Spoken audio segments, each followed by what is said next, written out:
What's up, everybody? Welcome back to another edition of Elevate Your Grind, brought to you by the Cannabis Lab. I am your host, Todd Rosales, and it is so great to be back here, sitting in this seat and going into this show. You guys know how much I love to do this show. You know how much I miss it. And unfortunately, I've not been as consistent as I want to be. I've been apologizing to you guys probably since my youngest daughter was born, and I'll continue to apologize to you guys. But I want to continue to bring the show as much as we can, and as much as we have amazing guests. I've been trying different things with the show, adding in ads and things like that, but I kind of missed just my little personal rants to the camera right at the beginning. So, everything has been going well. I've got a phenomenal guest today. I want to shout out Mattio Communications because they do the best job at bringing me some of the most amazing guests on this show. They are not a sponsor; they are just friends. And I want to continue to shout them out because without them, this show would not nearly have the audience that it does. With that being said, today, my guest today is a co-founder of a very respectable brand up in the Great North, and not Canada, a little south of that, but that's what I'm going to call it because I live in Florida. So to me, it is the Great North. This gentleman has been on the receiving end of many, many sales emails from me back in a past life. And he finally agreed to sit down with me now that I have nothing to sell him. But I digress here. So please welcome my guest today, the co-founder of Cloud Cannabis in the great state of Michigan, John McLeod. John, thank you for joining us today. Yeah, thanks for having me on, Todd. And I appreciate the intro. And I tell you what, it's a beautiful 76 degrees in the Great North today. So it couldn't be better. Oh my, it's definitely a place I need to get up to. I've got a lot of friends that are up there. I'm good friends with Chris Clampkin of Butter. He's been trying to get us Oh, up there yeah. for a very long time. And Michigan is just, it's one of those places that I really feel that I need to get to, and I haven't been. There's so much history there.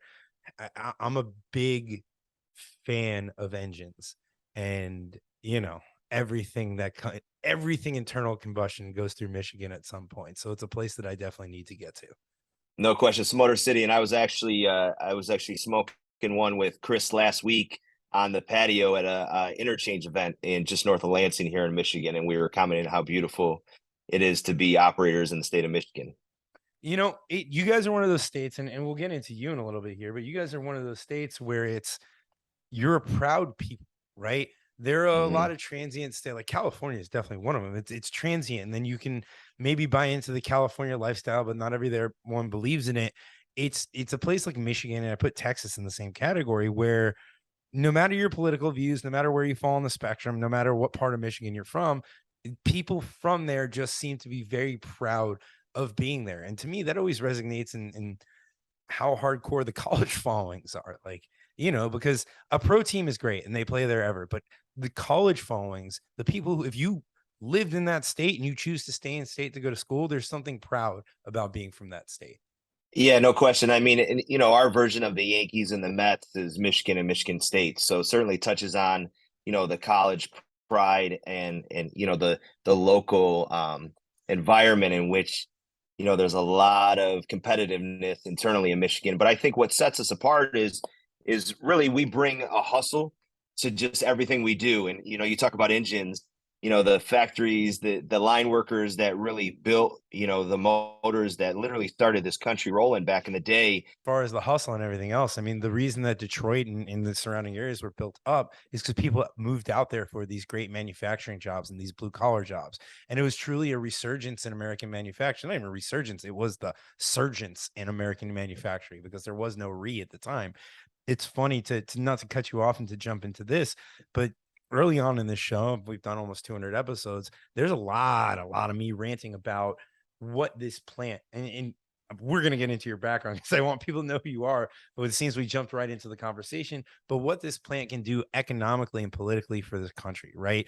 And the tech boom has been great, and it's established and solidified America as a superpower.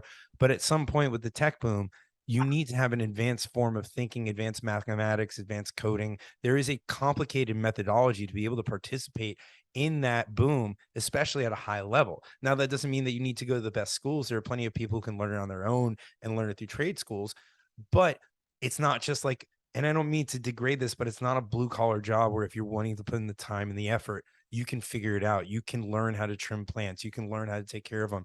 And then there are manufacturing jobs, there are construction jobs around it, there are distribution jobs around it. And to me, it is almost like that second coming of the automotive boom where we're just getting people outside now. So instead of being in the factories, and granted, I know there are a lot of good indoor grows, but you know what I mean? Like we're just taking the people that were used to this factory producing cars, and it's now an assembly line of producing plants. Yeah, absolutely. And both of the cultivation and the processing, I mean, we really highlight that's manufacturing at its heart, whatever the processes with the plant or with a post-processed product, it's manufacturing, right? So that takes a certain level of skill set. But again, it comes from the hustle. I mean, ultimately, Michigan kind of got a lot of their jobs by immigrants coming into the country, immigrants coming into Michigan to work in the auto plants. Well, that is kind of just ebbed and flows as immigration has gone in our country, and we've gotten this new influx of talent over these generations.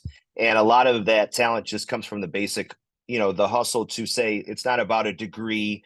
It's not about the Ivy League college. It's not about where you went to, university on the East Coast. This is about what can you do with the 24 hours that's presented with you every single day, and can you do it with a pure heart, and can you do it with the right intentions? And I think that's what ends up lifting us up here, and it fills the roles with jobs. I mean, right in Michigan, there's more jobs in the legal cannabis industry. I love this. There's more jobs in the legal cannabis industry in Michigan right now than there are in law enforcement, EMS, and fire combined. So just that stat alone is just breathtaking, because stands that industry of cannabis, legal cannabis, which is very robust in Michigan, what are all those people doing? Are all those people unemployed? Certainly they're all underemployed and not paid the wages that they are in the cannabis industry. So I think the jobs benefit to a state, a local economy is probably the biggest driver of the upside with the cannabis industry across the board, not only in Michigan, but we're seeing it tenfold in Michigan. It's funny you say that.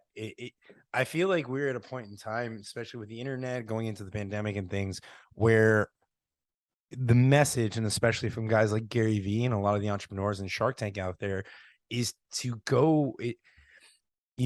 I'm 36. My dad is 30 years older than me, and he has that mentality that I'm going to go to work. I'm going to support my family, whether I'm happy or not. I'm going to go there every day, and I can tell you, and not to blow him up, but I don't think he's really enjoyed what he's done for a living for the past 40, 50 years. And I Right. think there are a lot of people that are starting to get burnt out with that.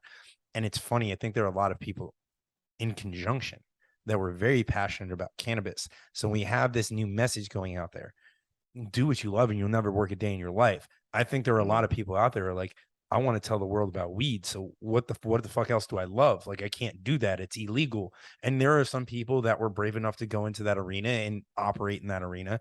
And there are a lot of us that weren't. And it was something that we wanted to do. And then all of a sudden the legal cannabis market comes and it's like, wait a second, I can Yeah. finally do what I love. And it was just the perfect storm. And not only do we see the great resignation for people going and investing in themselves, but I see a great migration of high level professionals that are passionate about the plant coming over to this industry as well, too. Yeah, absolutely. And we've seen a lot of C-suite individuals leave whatever their traditional business were and come into the cannabis industry. And the interesting thing is a lot of them are coming with no cannabis experience or no desire to even consume cannabis. They're just coming with a passion for a new and emerging industry that's really just kind of on the front end of a global shift when it comes to prohibition with cannabis. So I think there's an appeal there. I think there's kind of like a ground floor appeal. It's like, hey, we're building this together. We're building the plane as we fly it, so to speak. And I think there's some appeal there. But I also think that, you talk about people that were in the market, in the gray or black market. I mean, Michigan is really heavy on caregivers. In 2008, we had a medical law, which essentially allowed for legal cannabis, medicinal use of legal cannabis that you could grow yourself or you could purchase from a caregiver, but no retail format to actually get your cannabis. So there was a good 10 years before the adult use framework came into place in Michigan, where it was all about, caregivers that had been growing for decades, potentially, in the black market, kind of sliding into a gray market. But ultimately, those are the people that really have built the groundwork for the cannabis industry in Michigan, and but for their experiences and expertise, we wouldn't be where we're at. So, we're very fortunate to have a very robust market that's full of both cannabis insiders and outsiders, but new people to the industry right now. No, it's great. And I want to come back to the industry and especially the caregiver model, because you and I, in a previous conversation had talked about, and the reason I keep looking to my right is because I'm producing the show as well. But, you and I talked about the caregiver model. So I want to circle back there, but I want to kind of talk about your journey into cannabis, because that's one of the reasons why I started this podcast. Is I love hearing people's stories, especially people that are in your position now and how you got in here. And especially because you took a little bit more, I can't even say non-traditional at this point, because there is no fucking traditional route. And then I can't Right. curse, I think, because it's my show. You took a little bit more of a traditional route, or untraditional route, and I think everybody does. But I kind of want to add some context to it, right? So you were actually former law enforcement, and I think I've watched a bunch of the interviews that you've done, and I think this is really interesting about you, is the reason that you got into law enforcement, right? And you had a bad experience with a police officer, and that led you to say, well, I'm going to be a police officer because I don't like that. I don't want other people to deal with that. I don't want other people to experience that. So, police in our industry and also in modern times are getting a bad rap because of the people like the person that you have the experience with. And, to see someone take it into their own hands to say no, and especially back then, you're a little bit older than me, not much, but to look at it back then without the use of social media and say, no, that's not right, and that's not how it Mm-hmm. should be. I want to join the force so I can make a change from the inside. I think that's really respectable. So I'd love to hear, your journey into law enforcement. And then as I understand it, it was actually an injury that you sustained on the job that brought you into the world of cannabis. Yeah. Yep. No, I appreciate that. And really, for me, I was born and raised in the city of Detroit. Cannabis was just not a thing that anyone was concerned about, And as you kind of alluded to, I was robbed at gunpoint in seventh grade for my winter jacket. And when the police officers responded, they were pretty bad. I mean, they definitely did not make a 12-year-old boy feel safe or validated or heard. And if anything, they bred just a mistrust and a dislike for law enforcement. So, my family was, very civic minded, always have been, still are, and I'm very blessed for that, to be brought up in a household that really just thought of other people first. And, it was, okay, what are you going to do about it? You had a shitty experience. Okay, suck it up. What are you going to do about it? And that's kind of what led me, altruistic as it may be, to say, okay, I'm going to change it. I'm going to go and I'm going to be a police officer, and I'm going to make sure that I never ever make a 12-year-old child feel the way that I felt at that moment. And from that point, which was, December of my, 12 years old, I was a police officer less than 8 years later. And it was the single focus of my life from that moment on, to make sure that I did not make anyone feel as small as I felt in that moment. Yeah. Um, and really, so there's some pushback, there's some conversation, former law enforcement in the cannabis industry and stuff like that, and I can understand that from a very basic level, but we all get into different professions or hobbies or things that we're involved in for different reasons, and I was never a guy that really gave. I mean, I certainly never cared about cannabis, but drugs were never a thing in Detroit. We were chasing people that were doing violent crimes, guns, that kind of stuff. That was really, the focus of what I did during my time there. And I was very fortunate to work with some very excellent people. And, I didn't save the world, but I think I did some good work while I was there. And, unfortunately, I got injured. 4 surgeries later, they said, you're going to be fine. Just take these pills, these Oxycontin pills, for the rest of your life. And, oh yeah, by the way, don't ever stop taking them, and come see us every 6 months and we'll just up your dosage a little bit. So, and to think back how crazy it sounds, right? This is 13 years ago or something like that. This was pre dope sick, but it was just the way it worked back then. And my wife and I, we try to lead more towards the herbal, the natural route. And we resisted the opiates for as long as we could, but I could not manage my pain Yeah. otherwise. I And, had no other options. So I and thought. I'm just going to jump in here real quick, because this is the Yeah. thing that is interesting to me. Like, I completely understand the people in this industry, law enforcement, especially people that were locking people up for cannabis, and whether it was right or wrong, and especially the ones that used it as a tool to be able to lock up people that were less fortunate. But one of the things that our industry has the ability to do is prevent the problem that you just talked about, because that problem is prominent in law enforcement. It's prominent in sports. Obviously I hear similarities and stories to yours and my colleague Ricky's as well.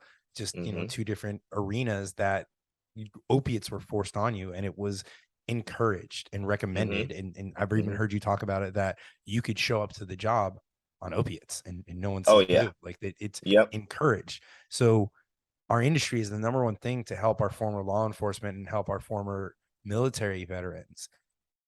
And the industry is highly supportive of it. So, and we don't need to get philosophical here, but we look at a police officer as a whole and we categorize them, and we say, oh, they're bad, but they're not. There are plenty of bad ones out there, and there are plenty of good ones like you that wanted to make sure that the bad ones didn't get to interact with the public. They weren't the ones that were out there making people feel comfortable. So I think, and I like to see this industry turn on its end and say, hey, not only should you not arrest people for this because it's a great plant, but we're going to offer it to you, and we're going to show you guys how you can use it in your treatment and make your life Mm-hmm. better. And who even knows these addictions, when you go down this addiction path. And my wife is an addiction counselor, so I haven't seen it, but I've heard the stories. Like, I can only imagine that affects someone's day-to-day decision making when they're on the job too. Mm-hmm. Well, and not to mention, you talk about if it's not opiates, maybe it's their push towards alcohol without giving that alternative choice. I mean, I think the way that just the world has looked at cannabis and this demonization of this plant for decades has just done so much damage. But day by day, we're changing that, and we're fixing kind of the perception of the Yeah. cannabis plant and really the uses of it. I think ultimately, you know, it should be a non-starter. This is a free country. In 39 states, there's some form of legalization when it comes to cannabis. I think 19 are adult use. The other thing too is I know in Michigan particularly, and I'm one of those people, there's a 39% reduction in opiate prescription in Michigan since cannabis has been legalized medicinally in 2008. So if you think about it, 4 out of 10 people that otherwise would have been prescribed these highly addictive, lifelong pharmaceutical pills that presumably are sliding over into using cannabis for pain management. That alone is breathtaking, Yeah. because now you're talking about people who, they don't have the side effects. Oxycontin turned me into an asshole. I mean, it just did. I was not a good father, was not a good husband. And the scary part, Todd, is I didn't see it. I thought I was fine. I just thought I was cruising. So that for me was probably the scariest part, because if you don't see it in yourself, if I wasn't blessed enough to have someone who cared for me as much as my wife did, I don't know where I'd be right now, but I wouldn't be in the position I am. And I certainly wouldn't be healed. I certainly would not be healed. I would be medicated, but I wouldn't be healed. And cannabis has healed me. Yeah. Dude, I've heard the stories. Like I said, my wife has been in the business for a while. She's shared this with me, and people think like, oh, when you see an ad, like, it's not a thing that happens overnight. You Mm-mm. use it, and then you need more of it because it doesn't numb the pain as much, and then it affects you more and more. And maybe you have one bad day, and then it's 2 bad days, and then you're having a bad week, and that's when you have that slow descent into being the person that you don't want to be. And before you know it, you either have people that care about you that call you out for being the person that you are and not, or some people just walk away and they're like, I don't need that person in my life. And like you said, you're lucky that your wife was the former, that she cared about you enough to say, hey, you're going to fucking, I don't know if she got this far, but you're going to fucking lose us if you don't change your shit. Right. Yeah. So, I think that's incredible. And I agree with you. I think more and more people need to look at cannabis when it comes to solving this problem, because we have this problem in our country right now. And I live in Florida. We're one of the rehab capitals of the country, that we have such a bad addiction problem. We're not doing anything different to treat it. It's Hmm. not working. The conversion rates are terrible.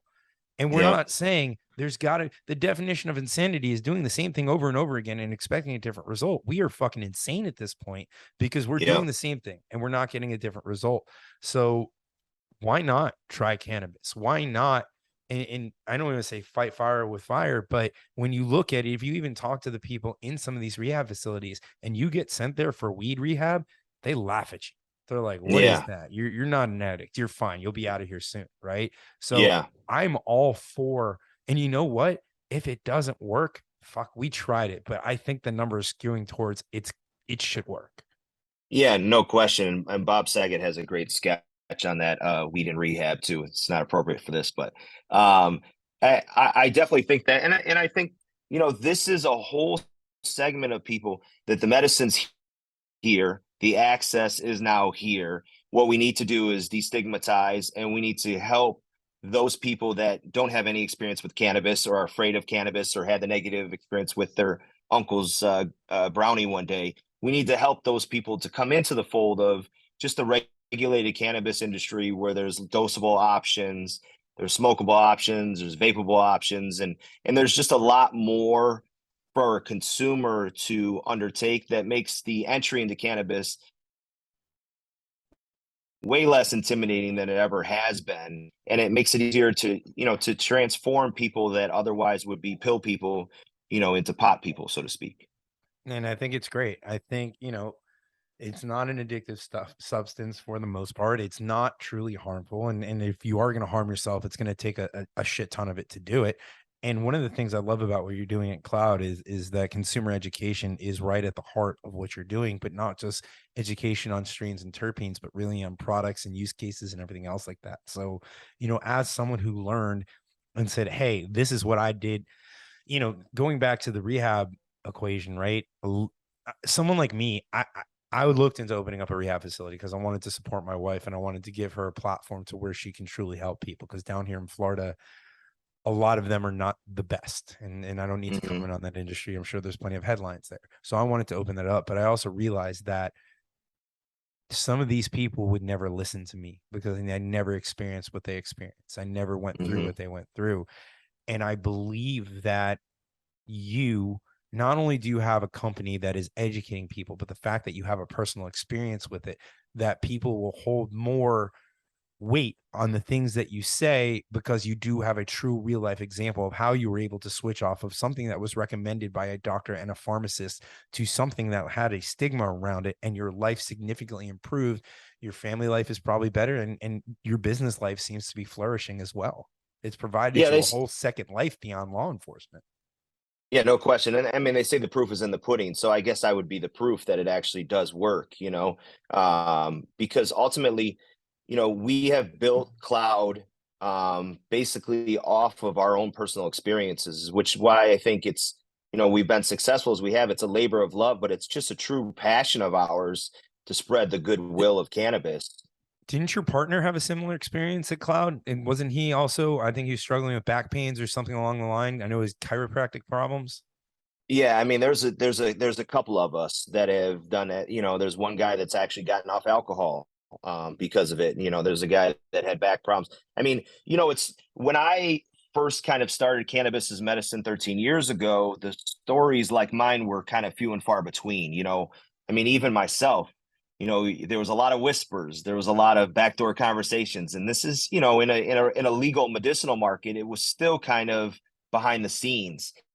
um so many people have this story, and Ricky obviously is one. I'm one. There's millions of us that have a very similar story. And there's so many more people that would have the same story if given the option. I think of, the person in Indiana that's suffering with chronic back pain that does not have a medicinal, let alone a recreational option Yeah. for cannabis. That's, I mean, that's bullshit. It just is. Because how come me just north of his border, I can have full access to adult use marijuana, medical cannabis, whatever I want, and him just 1 mile south has no access to a pain medication, which has saved my life and hundreds of thousands of others. So I think, the dichotomy of have and have nots is certainly between it certainly relates to access. in cannabis in this country. And we're fortunate enough to be in Michigan where we're very mature, and we definitely have. I'll give you a perfect example of that right now. And I don't mean to keep bringing this up, but it is something I experienced recently. So I recently had a friend pass of cancer. He found out he had cancer on October 3rd, and he lives in North Carolina. And I actually had to look at the laws while I was there because I did not. All I knew is North Carolina was not on the immediate Heisman roadmap, so I knew that the laws were not very friendly towards cannabis. Yeah. But we were there, and all cannabis forms are pretty much illegal in North Carolina. But he'd been diagnosed with cancer, and I had reached out to his wife, and I talked to him about, or talked to her about RSO. And I had seen in certain studies, and I'll be honest, I discovered it from Rogan's experience, and then I dug into the research myself, that heavy concentrations of THC have actually helped stall the growth and spread of tumors. Not only Mm-hmm. that, but a heavy dose of THC would also significantly help with the pain that he was going through. And you know, I remember telling his wife about it, and she was very open to it. Like you, she said, he's on a ton of painkillers, and I don't want him to be in pain, but I also don't love them pumping all that into his body, especially in his weakened state. Yep. So, unfortunately I didn't get there on time, but that's something that I'd have to look at is, am I going to break the law to help my friend because he needs this medicine, because it's going to make him better? And, I think that's a decision that a lot of people today are making. And it's something that if I got caught, I would have been arrested. I don't know what would have happened to me. And I wouldn't have been able to give my friend the medicine that would have probably helped him. I'm not saying he would still be here, or would it have changed the course of what happened, but it was another way to at least try. So, I feel you on that. Not to bring down the tone of the show, but I feel you on that. And I feel for the people that don't have the access to it. And that's why I'm very happy for people like you, that where they do have access to it, that there is a very big educational component to it. Now, to get off the kind of, unfortunate, sad news here, I'm interested to look at the markets or the clientele that you have, that you are educating, right? Because I think the kind of curious, I feel like they're easy. And I don't mean that in a negative way, but they have no experience with cannabis. So you can give them the initial education, you can tell them, and they're going to listen to you. I'm sure they have a friend that might tell them one or two things. I think it's the people that's going to be an interesting category to educate, are the people that use cannabis in college and they haven't used it in 10, 12 years. And they remember what it Mm-hmm. was like, and they used it to just get really high and chill with their friends and watch movies and laugh. And their memory of cannabis was being strung out on a couch laughing with their friends, or being having slower cognitive function and things like that, because of whatever they're smoking, or they smoked as much as they possibly could. And I'm interested to see how that group starts to reattack cannabis, because they have a thought of what cannabis is in their head that can be changed and can be altered. A lot of my friends tell me they can't do this or that with cannabis, and I joke that I've put my 10,000 hours in, but also I've put my 10,000 hours in so other people don't have to. So I'm curious to hear your opinion on the different levels of educated consumer, and how you approach those conversations to get someone who maybe had a bad experience with cannabis to reapproach it. Yeah, and I love that phrase, 10,000 hours. I like that. We use that. I think I think it really varies by almost age group. I mean, it's, just to oversimplify it like that. I mean, we have a big contingent of blue hairs that are coming in that have never touched cannabis in their entire lives, but they're on so many pills that it's just not working for them. They're taking a pill to chase another pill. So they're looking for a more natural approach. I think those are more of your easier swing people because they don't know. And the biggest challenge, I guess, across the board for all of these people is getting them in the store. That's the biggest challenge. I think once you have someone to take the initiative to pursue cannabis by going to a store, it would be really hard not to get them to understand the benefits and not to get them on the right direction with dosage, etc. And I think that's the biggest thing. I mean, listen, I love to lay on the couch and watch movies and laugh. I mean, there's a big contingent for that. I sometimes I enjoy it. 100%. Yeah. I mean, sometimes I enjoy a little slower cognitive ability. I mean, it's, there's to each their own, but I think the biggest thing is just speaking on dosage, speaking on, taking baby steps when entering the cannabis. I mean, the nice thing is that at one point in time, every edible was one big brownie at 100 milligrams. You had no idea how it was actually spread about it, how, Oh yeah. You had no idea. So you could take one bite and get nothing. You take another bite, you're getting 70 milligrams or something like that. If You they get hit didn't by a have a truck. kit, if they didn't have a KitchenAid mixer, there you're gonna have some opposite experiences. Exactly, exactly. And listen, I burned flour trying to make brownies myself. So it's it's not an exact science, or it is an exact science. But I think now that everything's dosable, right? And pretty much individually dosed at 10 milligrams and or less in the state of Michigan, it's very easy to tell someone, look, this incrementally, this is how you have to do it. And I think that's kind of the approach. And edibles seem to be the easiest kind of entryway for most of the new cannabis consumers to kind of start their journey. But if you bring back that old user that hadn't used it in 20, 30 years, I think the nostalgia of the flower, just given the right information about it's not about getting really high, it's about really experiencing the whole flower effects of it. That's really the advantage. I think that really appeals to that consumer. So, it's kind of across the board, but I would say it's really generational. You can almost segment it out by generations on how to approach the consumer right. It's interesting because you talked about you like being couch locked and watching a funny movie. Don't get me wrong, I'm a massive, massive stand-up comedy fan, and cannabis is a big complement to that Mm, experience. And it's funny yep. because I don't think that the non-cannabis user can kind of segment out how to use it and how you can affect yourself in different ways. And I think that's what people are ignorant about. And I say ignorant is in the fact that they just haven't experienced it, right? Because I can tell you, if I have a morning and I have a couple calls and I got a little bit of nerves, I can take a hit, maybe two hits. I'm not slower cognitive. My mind is just as speedy or as connecting as it needs to be. I can function. And it just takes that little bit of anxiety out of all the things that I have to do and making sure that I accomplish it. Maybe it doesn't even take it away. It just gives me the ability to not think about it and concentrate on the things that I have to do. Whereas I can take another strain at the end of the day and do the opposites, where I can smoke that and it gives me the ability to shut off everything that I thought about that day and focus on what's in front of me, whether it's the hilarious movie or comic that I'm about to watch, or whether it's being at Disney World with my family or playing with my kids, or even just sitting on the couch with my wife. And it's amazing to me that the same product in two different strains or vintages or whatever you want to compare it to can Mm-hmm. have those two different effects. And I think when people start to experience that or have that level of education, it's going to change the game for them, because they're going to know this is my social cannabis, this is my party cannabis, this is my at home cannabis, this is my going to the comedy club cannabis, and they would know the scenario of which strain that they want to consume. And I think that's what I'd love to see people do, right? And I think that's a completely different game changer when we get there, because you can have all these different effects and you're not going to have someone just like we talked about the police earlier. Like when you say police, you're talking about more than one thing. You're not talking about one guy who's been cloned a bazillion times. You're talking about a very large eclectic group of people that chose a similar profession. Same with Yep. cannabis. And I don't see Mm-hmm. really any other products out there that are this distinct. Like if we look at booze, right? I don't know. If you can compare it to booze blanket? Yeah, I guess you have different effects on tequila and gin and bourbon, but like there's not one bourbon that's going to make you this drunk and one bourbon that's going to make you that drunk. Chances are, if you drink the same amount of each bourbon, you're probably going to fight somebody at the end of the night. I don't know. So Yeah.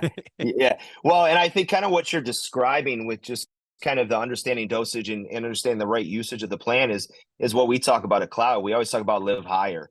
And it's not about being high, right? It's about living the highest version of whatever you are, right? So if it's living it's the highest version of a person who's got, treating anxiety, or living the highest version of you for your meeting or your presentation, or maybe for your movie or comics show. I mean, it's really just using cannabis as an accessory to help you enjoy life more productively. and yeah, and I'm an all day cannabis user. I'm not ashamed of it, very proud of it, and I can do so. And I'm not on a couch all day long. I'm actually out there, relatively productive, trying to get things done. I mean, we started a very large single state operator while consuming cannabis, and we've it's all about using responsibly, and also understanding the plant and the way it works for you in order to optimize your ability to be successful. And this will be, I just realized when I went on that last rant, I had the camera focused on you. We were so into the conversation, I stopped producing. Um, the reason that you can be an all-day smoker, and I'm gonna expose your secret here, and this will be the greatest transition in the history of the show, is you're on PEDs. And I'm gonna tell everybody that. And when I say PEDs, it's because you have one of the best strains for daytime motivation and thoughts and everything else in your partnership with Wonder Brett and the Pink Picasso. So I can Yes. tell you that is one of the strains that is a daytime strain for me. It makes me extremely productive. It makes me ultra creative.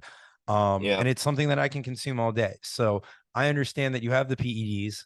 You're hoarding them to yourself right now. I'm joking with that. But it is a great partnership that you've brought into the state of Michigan through Cloud Cannabis in Wonder Bread. And I will expose to the world right now that you have that awesome hat on that is a great collab between Wonder Bread and Cloud Cannabis. And I think it is cool as crap.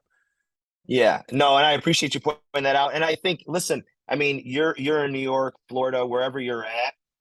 Wonder Bread is becoming a nationally recognized brand, right? That people are familiar with. And you're absolutely right. The Pink Picasso, that is my daytime smoke. It just is, and it's so nice that in this wild world of cannabis, where you have millions and millions of new products coming on the market, it feels like almost daily, that you and I, two individuals, can connect over the affinity for the way one particular strain of a plant affects us. And I think that just speaks volumes to it. I mean, Wonder Bread, we've been very fortunate to have the partnership with them, and it's not a licensing agreement, it's a true partnership. They're here in Michigan growing their genetics that they've been growing in California for decades. We had them here. We didn't release a single flower under the Wonder Bread brand until it was an actual Wonder Bread genetic strain that came to market. So, we think that type of predictability, that level of kind of craftsmanship is very needed in the market. And we've been very fortunate to have a great partner in Wonder Bread, to bring just grade A flower to Michigan. And we continue to look for people that match our culture and match our hustle like they do, to really introduce new things to Michigan, to turn us on to all the great things that are happening in the rest of the country. No, I think it's incredible, and I love the business side of it too, because and don't get me wrong, I haven't even asked you this, but I'd love to explore, if you guys have in-house brands and everything else like that. But as I understand the business, and you establish yourself, and I think I heard this in another interview, as a premier retailer, right? And I imagine you being a patient yourself and a daily user, you have the ability to curate a very nice menu of products from all of the great providers across the state of Michigan, because your state is not, I gotta watch the words I say. Your state's not a bunch of fucking morons like my state in the state of Mm, Florida that force vertical integration. That right. that and listen, we talk shit about True Leaf all the time, but you open up 140 stores and figure out how you cultivate in a single state to be able to provide a phenomenal products to all of those 140 stores across the state. It's just not feasible right off the bat, right? So I don't love what they did, but you have this ability to curate this. And I think I just use that as a excuse to talk shit about Florida. But um you have this ability to curate a phenomenal menu. And now, not only when you bring a house brand in and you bring this partnership in, because like you said, it's not just a licensing deal. You have people there that have the genetics, and they know the processes, and they're part of your organization. That not only are you able to put out a great house brand, but you're able to support and bring in one of the best brands in the state of California, which is known for its cannabis lineages and its genetics and its processes. So I can only imagine that when you guys did that partnership, you're like, hey, we've got something here. We're going to dominate this freaking state. Well, and I think for us, what we knew is we were good at retail, right? We're good at finding really good retail assets and turning them on. We're good operators. But what we knew is we weren't cultivators. I mean, I was a caregiver, but I was never really that great of a grower myself. And certainly to do it on the scale in which we're doing it now with 70,000 square feet, we knew we needed the best. So, we undertook just kind of a vetting process to really find the right fit for us. And Wonder Bread hit all of our buckets, no problem. And it's, like I said, it's been a blessing, but it's about bringing diversity to market, bringing options to market.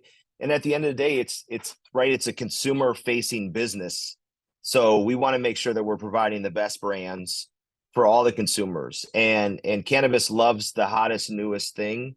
But at the end of the day, is you put something in a bag, somebody might buy it one time because of the name on the bag or because it's got a cool design or something like that. But a true smoker is never going to buy it a second time if it's not fire. You Very know what I true. mean? So I think the nice thing is we can stand behind Wonder Bread. I know it's fire across the board. I know from seed to sale what it goes through. So I have no qualms about that, but also really partnering with the other people that have similar brands because, you know, cannabis people, they know cannabis, right? So if you give them something and you say it's fire and it's not, they're never going to believe you again. So you always got to protect that reputation, you know? It's funny, and I don't mean to reveal too much of my secret sauce on the show, and I'm saying that as a warning to my colleagues, is that it's funny when we look at business partnerships and I talk to people, I say, hey, Heisman is the first one to come forward and say, we're a curated experience. Ricky comes in, he finds cultivators that he likes, he finds what they put out, and he brings them in under the Heisman name. Um, I tell people all the time, I go, listen, we have an amazing brand that will get people to open the bag. And what I'm looking for is somebody who's passionate enough, someone who follows our morals and our values and puts out a product that we believe is good enough to get them to open that bag a second time. And that's what we're looking for. Mm-hmm. That complete brand partnership where we know that we have this community of people that believe in the mission that we're doing, that want to spark greatness. And we're looking for cultivators and partners that believe in it too. And will provide an amazing product that will get someone to open it a second time. Now we're going to work towards genetics and everything else in that manner because we want to make sure that we are truly curating the experience to Ricky and the people that he brings into the organization, the future athletes. But that's what it is. Like you said, you couldn't have said it better. A true they'll give you that first shot. And then if they don't, they're not going to buy it again. Or sometimes there's a company I love out in California. I got their product at Hall of Flowers called Blem. Amazing product, BLEM, Mm-hmm. amazing product, but it also costs like $85 an eighth pre-tax. So I got it for free and I'll never buy it again because it is too damn expensive. So Yeah. Yeah. Well, and I think Heisman's done a good job. I mean, here's the thing. If you look at particularly celebrity brands, that's kind of like been a hot button subject in the industry because there are celebrities that will just slap a name or just say, hey, go ahead, put my name on anything. Well, I know Heisman's not like that. I mean, I know Heisman's looking for, that repeat customer. And ultimately it comes down to the sell through. You come to my store, you sign a couple autographs and we make an initial order and then never hear from you again. And it's not good flower. Who wins in that scenario? Nobody, you know what I mean? And no you, one. you breed a little mistrust with your consumer too. Because the consumer will be like, I'm not going to fall for that kind of bait and switch again. So I think that's why it's very imperative for brands that are launching both in Michigan, but just across the board that listen, you wouldn't sell food just because it's edible. You sell food because it tastes good, right? Yeah. It's the same thing with flour. You just don't sell flour because it's flour. I mean, you got to sell it because it's good. It's got a good terp profile. It tastes good. You like the effects of it. You like the smell of it. All that kind of stuff. All of those things have to be true and right for it really to be a good curated experience. Is kind of what you're referring to and what you guys are bringing forth with Heisman.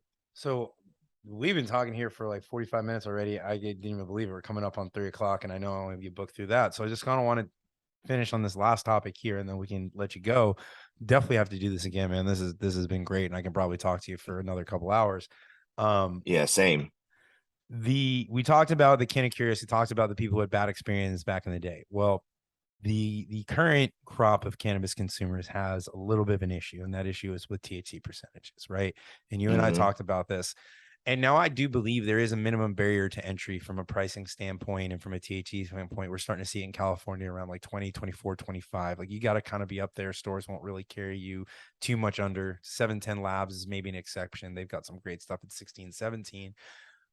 But how do we start looking at those people and educate them away from THC percent? If you can say like, listen, there's a floor that you might need to hit, but your experience on a 28% flower might actually be better than a 35% flower. And here's why, because it has more terpenes in it, right? The terpene level is higher. So it's got better flavor. It's got a better experience. Mm-hmm. It's because, hey man, this is 46%, but it is myrcene heavy. And based on what you've told me, and this is something I meant to mention earlier, if you're new to cannabis, journal your experience with different strains, because that's going to be the easiest Yeah. way for you to figure out what you like.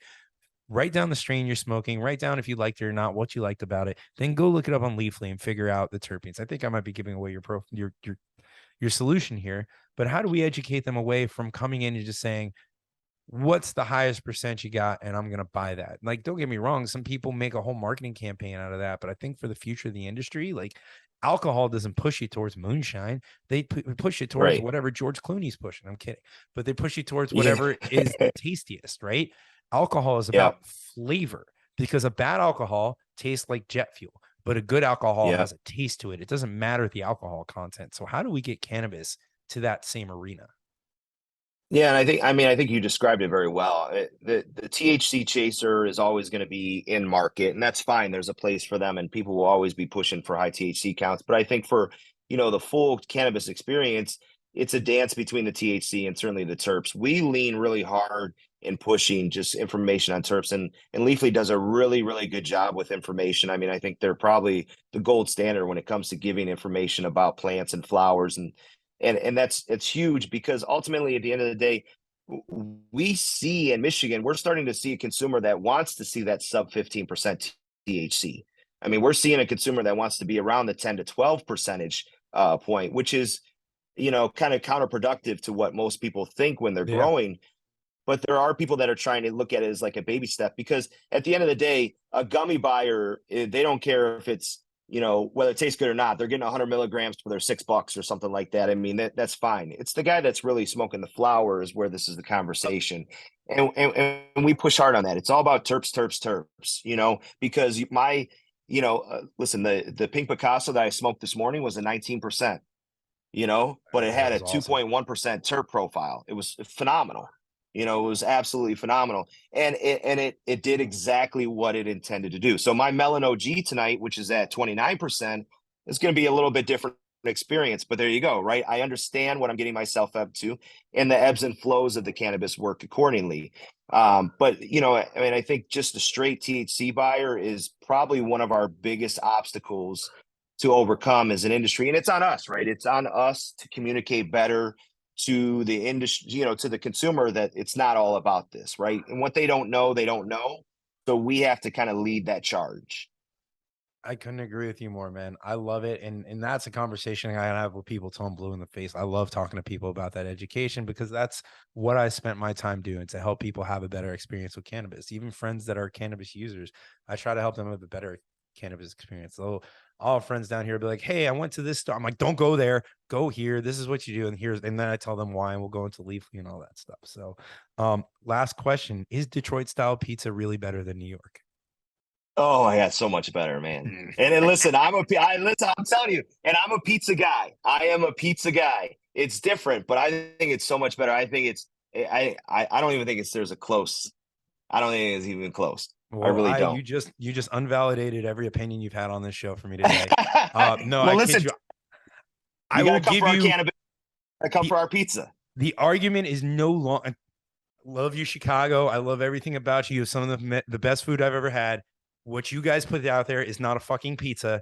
It is a different shaped calzone. I don't know what you want to call it. The argument to it's a me, casserole, damn near. exactly. It's a pie. It is a literal pie. The Yeah, argument to yeah, me is New York versus Detroit style. I don't know how Chicago got in there. They snuck in somehow. yeah, Maybe they had a great PR campaign. Who knows? But it is New York. yeah. But I do like Detroit pizza. I'm a New York guy, but I like Detroit pizza, man. And I really do hope to get the opportunity to come up, see your store, try your products, and share some pizza with you. Yeah, please do. And as ironically so, the doctor, my good friend who led me to cannabis, his family's from New York, and we have this conversation all the time. And he says it's the water. He says it's the water that they use when they make the dough that separates the New York pizza from the Detroit pizza. I don't know if that's true or not, but I welcome you to come here, man. We got great cannabis, great pizza, and just great people. I think you'd really enjoy your time here. I believe it, and I definitely will. Listen, before I let you go, any websites, any social media you want to throw out there and promote? Yeah, so I mean, you could check us out at cloudcannabis.com. We're on all the socials. Check out our website, our menu. I mean, we're a very large single state operator in Michigan, ready to serve you. But let's just speak truth to the plant. Let's lift each other up, and let's live higher. Awesome, man. John, thank you so much for joining me today. Thanks, Todd. I appreciate it, man. All right. Thank you to everybody at home. This has been another episode of Elevate Your Grind. This is not going to air before our next event, so I won't promote it, but definitely check out jointclab.com for all the upcoming events and everything else that we have going on. If you missed today's episode or you want to see any of the other 200 episodes that we've done, you can check that out at youtube.com/elevate your grind. And if you're not someone who wants to look at my face while you're listening to this conversation, please check us out wherever you get your podcasts. Apple, Spotify, iHeartRadio, Stitcher. I think you're only going to Spotify and Apple Podcasts at this point, people. But just Google or just search us at Elevate Your Grind. 200 episodes, some of the top names in the industry. Go learn something, folks. That's it for this week. We'll be back next week. It's been Elevate Your Grind. We're out.